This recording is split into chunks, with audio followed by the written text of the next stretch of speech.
If you were to travel along Thomas's branch line, then you may also pass a small field near Hackenbeck that is the home to none other than Terence the tractor. Terence is a hard worker and helps to plow fields, but is sometimes useful for other things too. What makes him stand out is that he has caterpillar tracks and can go anywhere without rails. Some might say they make him look unusual, but he doesn't care. And he never tires of giving a cheerful greeting to any engine or road vehicle whenever they pass him. One day, Toby was trundling down the branch line taking a supply train for Knapford Station. Along the way, he could see Terence standing close by. He was feeling very bored. What's wrong, Terence? I like being kept busy all the time, but there isn't that much plowing for me to do as of right now. I wish there is something else that I can still be useful at instead of just sitting around here doing nothing. Cheer up. I'm sure there'll be other work for you to do. You just have to be patient. Besides, you never know when it'll happen again. Terence hoped Toby is right, but he still wasn't sure. Later, Toby arrived at Knapford Station. But as he got closer, he was surprised to see a backlog of trucks and coaches sitting about all over the place. The Fat Controller was anxious. Oh dear, this won't do at all. Excuse me, sir, but are you alright? Not much that we couldn't handle, Toby, but I'm afraid there is. Philip's engine won't work, and since Diesel is having his oil leak patched up at the diesel works, Stafford can't handle the workload all by himself. All the other smaller engines are busy with their own work as well. I just don't know how we'll get this muddle sorted out. Toby pondered. Then an idea flew into his funnel. I think I know just the answer that would solve this backlog problem, sir. Though it's rather someone else rather than an engine. And he explained about Terence. He has helped with shunting in Farquhar yards before some years ago. Why not the same thing here? This is rather unusual, especially for a busy yard like this, but it's the only way to get the yards in good order. Very well, Toby. I'll contact his owner right away. As indeed he did. When Terence was told the news, he was delighted. Finally, some real work for a change. This'll be a good chance to see more of the other engines. Soon Percy came with a flatbed and took Terence to Knapford Station.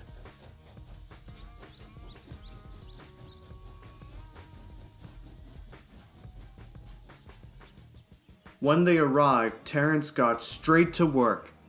He and his driver were first given clear instructions by the foreman on which trains they had to shunt and which ones are coming in.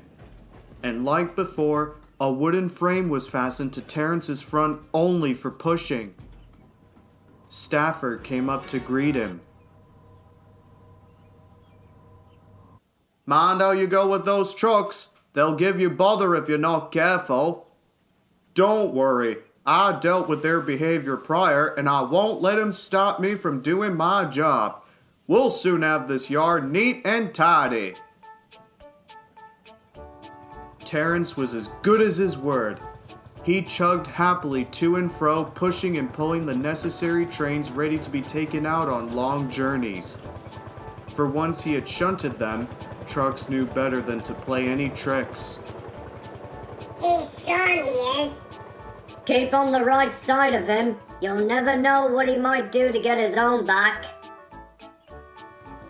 Thanks to Terence, everything was starting to run like clockwork again, and the other engines were grateful for his help. Even Gordon was impressed by his work ethic. The only engines, though, who were not too keen on the idea were Henry and James. Tractors are all well in their place, but they don't run a railway. Oh, really, Henry?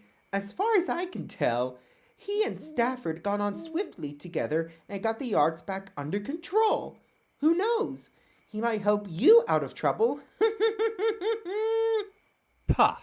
That'll be the day. I agree with Henry. He's not strong enough to help us bigger engines and could only get in the way. Well, I, for one, agree with Thomas. For a tractor of his size, he knows great responsibility on how to keep those trucks in order, and very clever too. Precisely. Even as far back in my day, tractors are also used for shunting duties around various yards.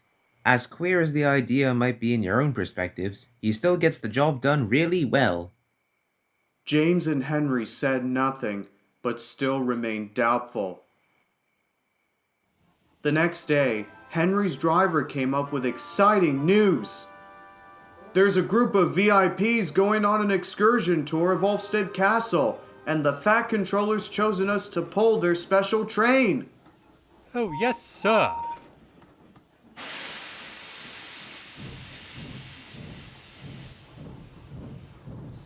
Henry puffed grandly onto the turntable.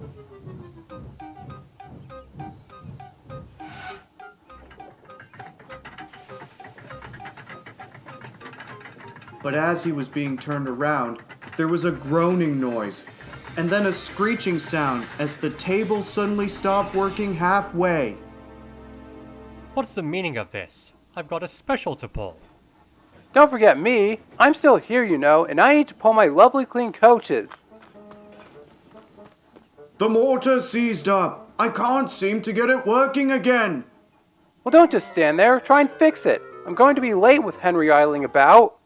Oi, watch your mouth, you big red buffoon. Do I look like a traffic guard to you? The shedmaster came to stop the argument. Then he, the turntable operator, the drivers, and some other workmen tried to help physically push the table around, but with Henry's weight, it wouldn't move an inch. Oh, bollocks and blow! If we don't get the table to function again, we'll be late! Anyone got any bright ideas? What we need is a vehicle who is strong and mighty enough to push it free. Perhaps maybe a tractor or a bulldozer or... Of course! Why didn't we ever think of it before? I'll phone the Fat Controller at once. What do you think they might be up to? Well, don't look at me. How should I know what my fireman meant? Meanwhile, Terence and Stafford were in the yards having a nice conversation when Thomas came hurrying in. Terence, we need your help.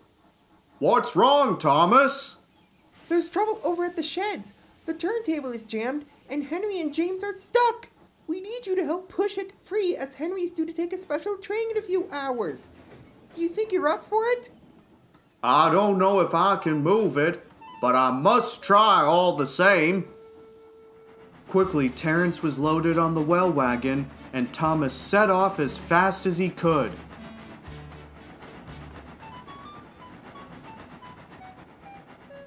Henry and James, meanwhile, were still sulking when they heard Thomas's whistle. Sure enough, he had arrived with Terence.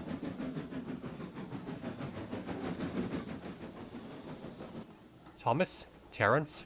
What are you doing here? Terence has come to help push the turntable free for you, Henry. What? A small tractor like him push a big engine like Henry? Rubbish. Oh, really? Just you two watch. I'll show you how it's done. Terence was quickly unloaded and arrangements were made. He was fitted with a plow to help him push. Then, he carefully made his way down a special ramp to the turntable well to begin the operation. Are you ready? 3, 2, 1, push!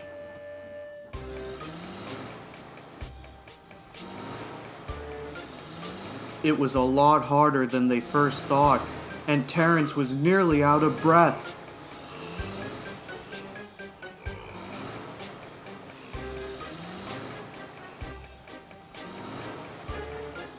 but with a mighty shove, he managed to push the turntable free at last.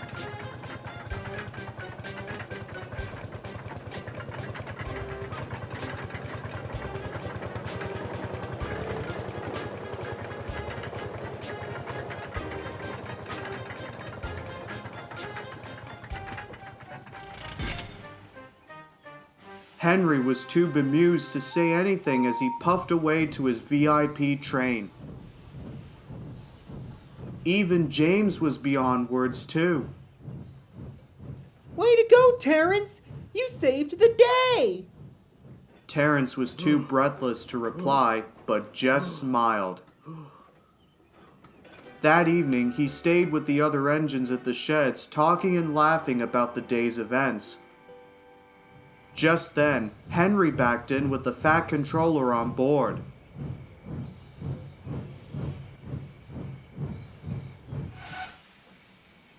Well done, Terence! Your work in the yard has been good yesterday, but today you have saved an even awkward predicament.